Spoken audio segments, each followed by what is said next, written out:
Good morning. Here we are with the new lecture on the ongoing online course on sustainable architecture, and I am your instructor, Dr. Avlokita Agrawal, Assistant Professor at Department of Architecture and Planning, IIT Roorkee. In the previous lecture, we have looked at all the terminologies and definitions for various concepts and approaches related to sustainable architecture. In today's lecture, we will understand the process of designing and creating sustainable architecture. So, before we look at the process, before we try to understand the different steps which will be taken and in an organized stepwise manner, we must understand the objective of the design. So, when we are looking at the sustainable design, sustainable architecture, so the primary objective of design, besides the building being functional and aesthetically beautiful, we are looking at sustainability as the fundamental objective, and which is what we are going to fulfill through the process. So, within sustainability, we are looking at the three dimensions again, which is environmental, economical and social. Now, the rest of the lecture, today's lecture, is largely focused on the process of achieving this sustainable environmental sustainability for a sustainable building, sustainable architecture. So, to start with designing a sustainable building, the first and foremost step is climatic study.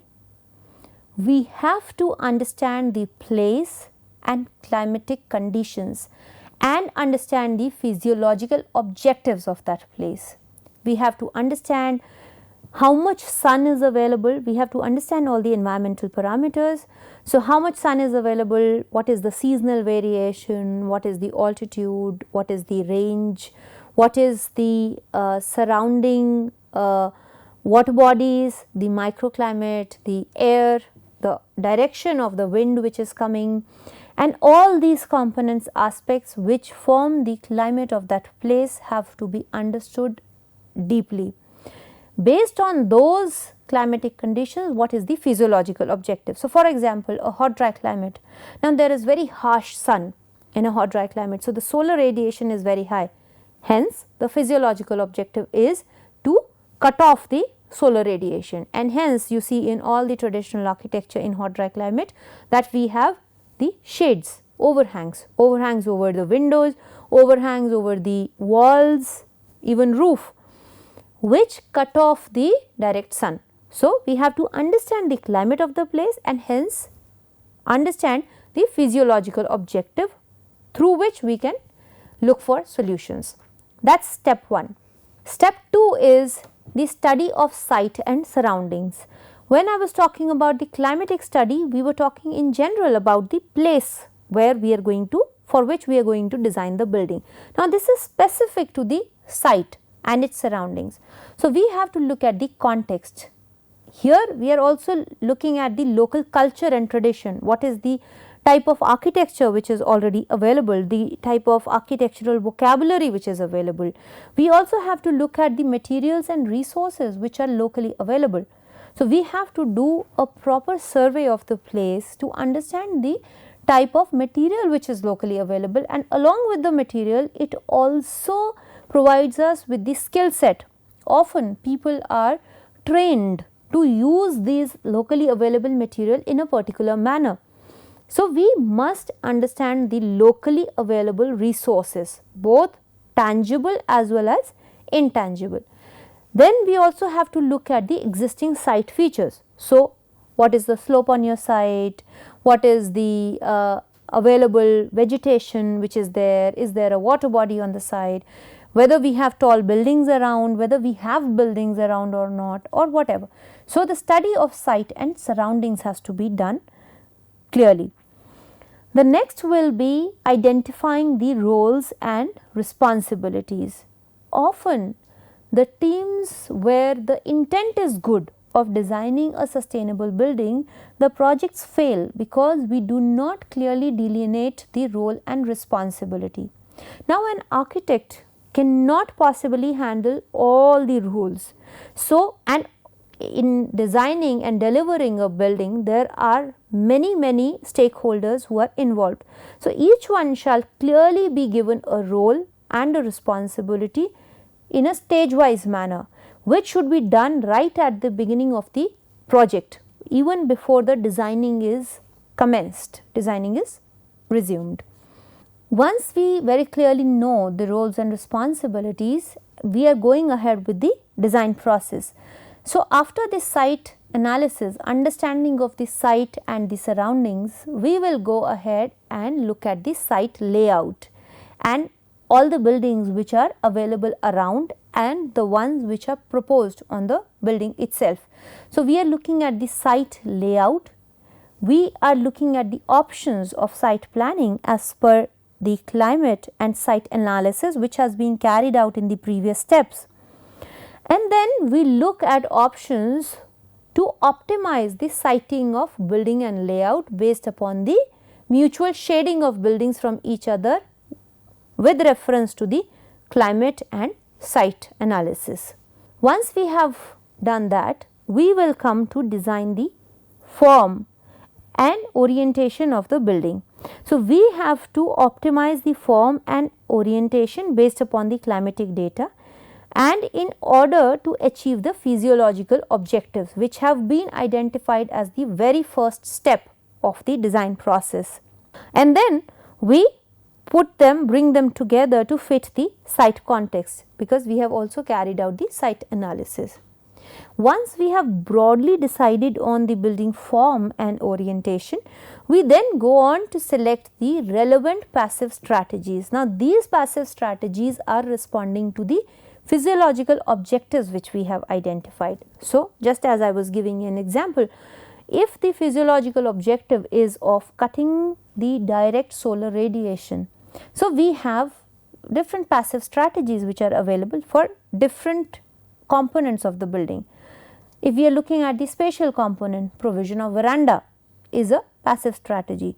If we are looking at the wall component, probably a thick mass and shaded walls is another passive strategy. So, we look at various passive strategies, for example, earth berming, earth air tunnels, geothermal cooling, wind catchers, and we find all these passive strategies being implemented in traditional architecture across the world depending upon the climate and the physiological objective of that place. Then we go on to detail the building envelope.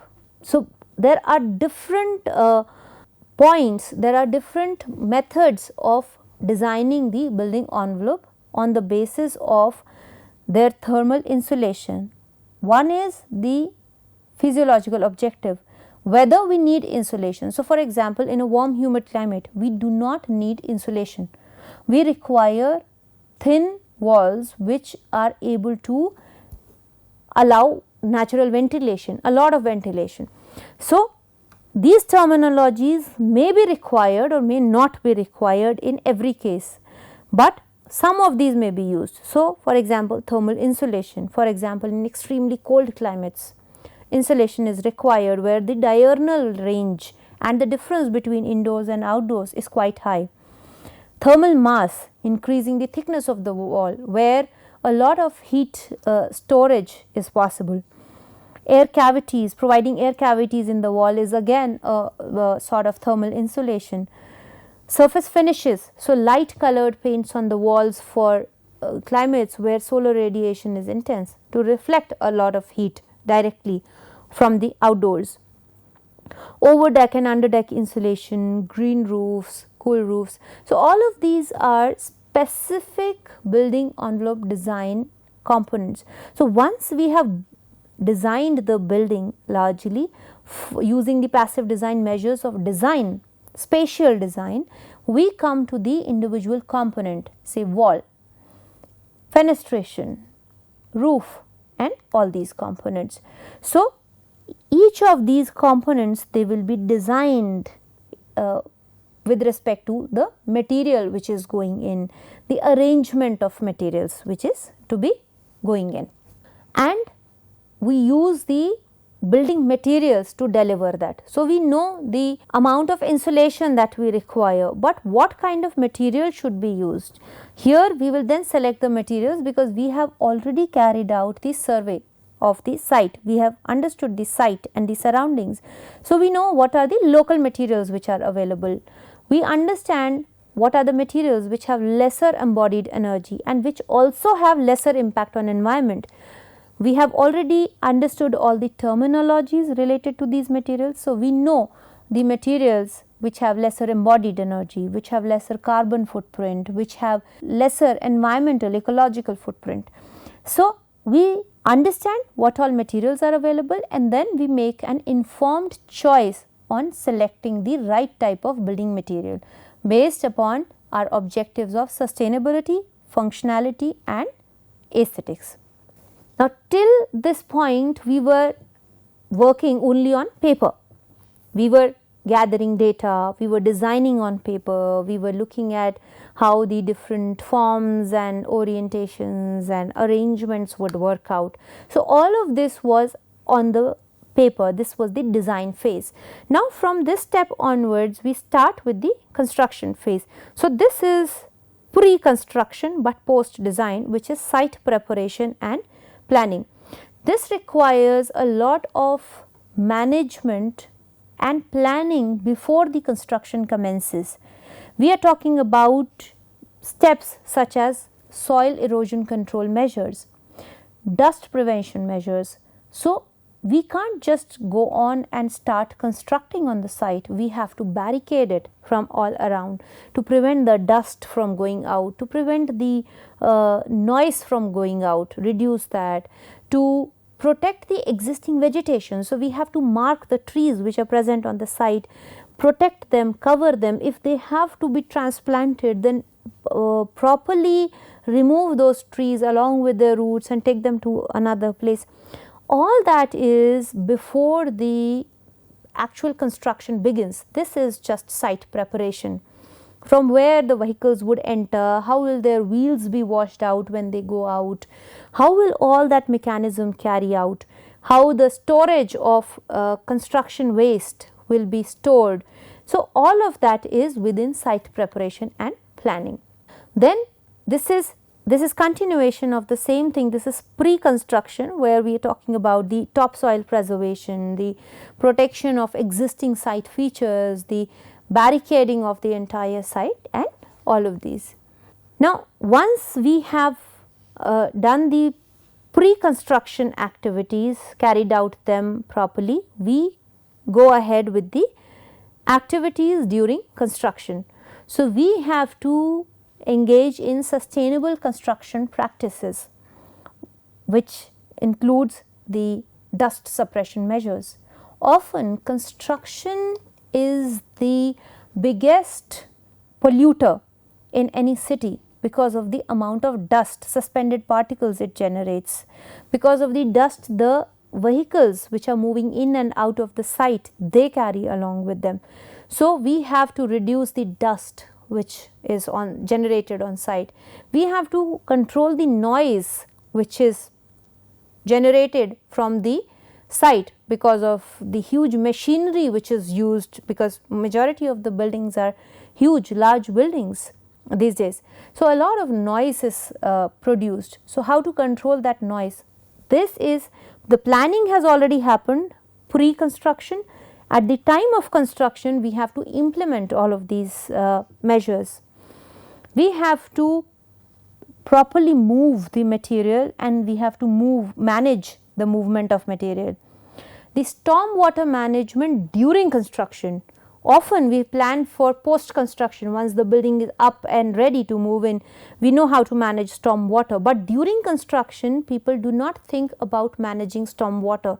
So, we see a lot of mishaps happening where during the construction of the basement, the walls of the basement, they have collapsed and things like that, because the storm water management plan during construction did not exist. So, we have to implement that. We have to look at how the construction waste will be managed. We also have to look at the disaster risk mitigation during construction and post construction, and the planning for it would have started from the design stage itself. Along with the construction, we have to plan and provide for the facilities for construction workforce, for their providing them with healthy conditions for living, for their children to be safe. So, it is both health and safety measures which have to be ensured for all the construction workers and also their families, because realizing the fact that these construction workers have the families which are absolutely underprivileged. So, provision of the basic amenities for them, health and education facilities for the children of these construction workers, which often include setting up of Anganwadi or a small creche on the construction site itself. So, all these measures are during the construction measures. Once the construction is complete, now this kind of measure, till now we were talking about the architecture and civil part of it. Lighting is also an integral part of architecture, but this is all add on. From here we start with the active systems. Till this point we were dealing largely with the passive systems, while from here we now add on the active systems into the building.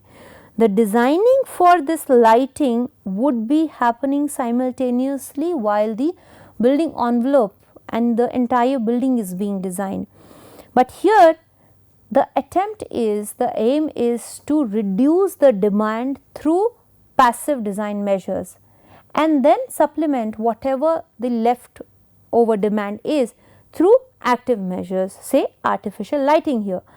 So, first we have to identify, assess how much of the artificial lighting is required in addition to the natural light which is being provided for, and then provide for the minimum required lighting level as per the standards and codes. NBC for example is for us. We have to look at the efficient design of lighting. We have to select the lighting systems which have very high efficacy. So, choosing the right kind of technology, and lighting industry is one such industry which has leapfrogged.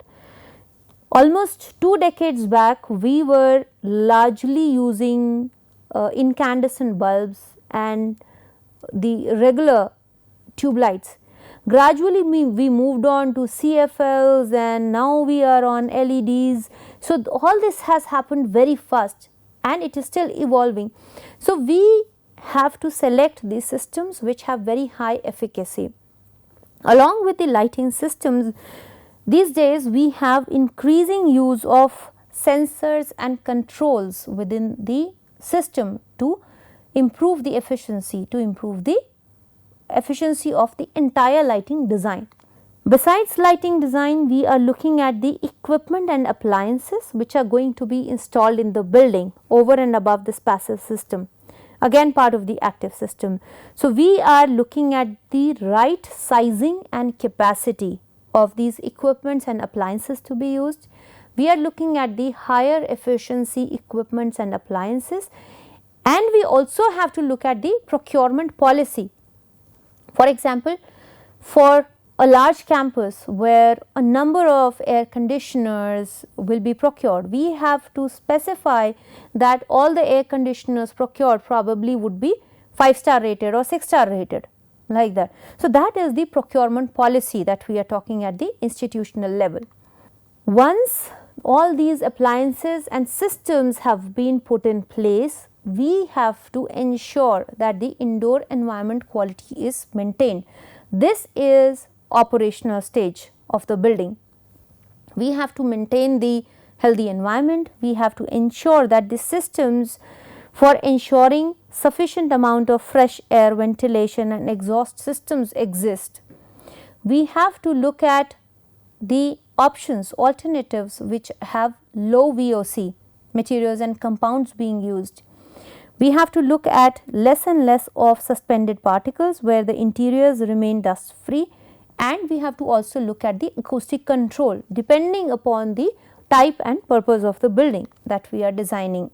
HVAC is a part of the active system. equipment and appliance design. So, we have to look at the sizing and we have to look at the efficiencies, the type of refrigerants which are being used, the type of AHUs, fans, blowers, all these different components which go within the HVAC system, which is out and active system. Now, I have put all these active systems at the end because we have to realize that while delivering any sustainable building, the initial steps, the first step has to be to design the building structure in such a manner that the need for all these active systems is reduced, the demand is reduced, and then supplementing them with all these active systems.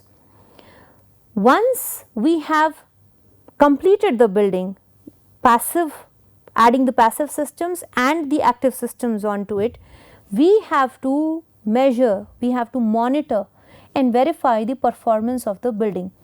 We have to commission the building and we have to put in place an operation and maintenance plan.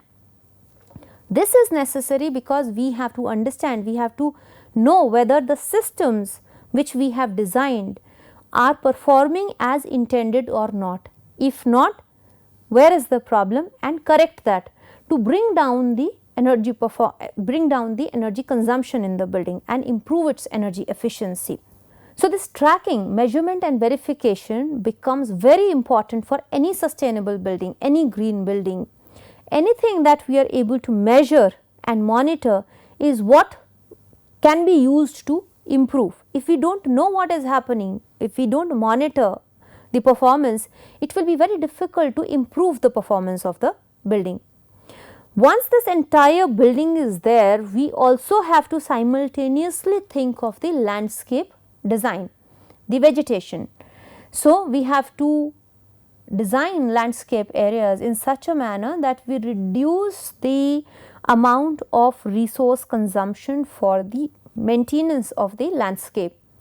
We have to minimize the water consumption, which can be done through planting of the native species, native trees and plants, and reducing the manicured area of the landscape around the building. We have to look at once the building has been commissioned, it is operating, that is when we have to look at the management practices for waste management. So, how is the segregation at source happening? How is the waste going for recycling? How is the organic waste being managed and recycled on site or sent to the recycling centers?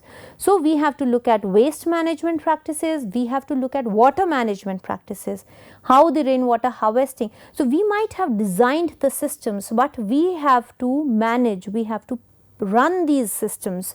So, whether rainwater harvesting is happening as intended or not, whether water reduction, consumption of water is reduced or not, whether wastewater is being treated and then reused in the entire system or not. So, we have to look at the water management system.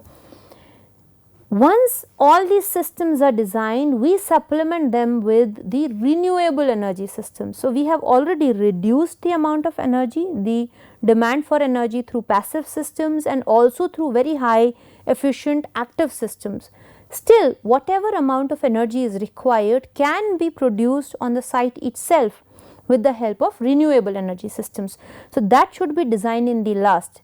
So, it could be multiple ways. For example, we have seen in the previous lecture how Suzlon One Earth in Pune has been generating the entire of its energy needs by installing small wind towers, windmills on its site, using solar photovoltaic, using hybrid systems. So, there are multiple renewable energy systems, a variety of them which are available.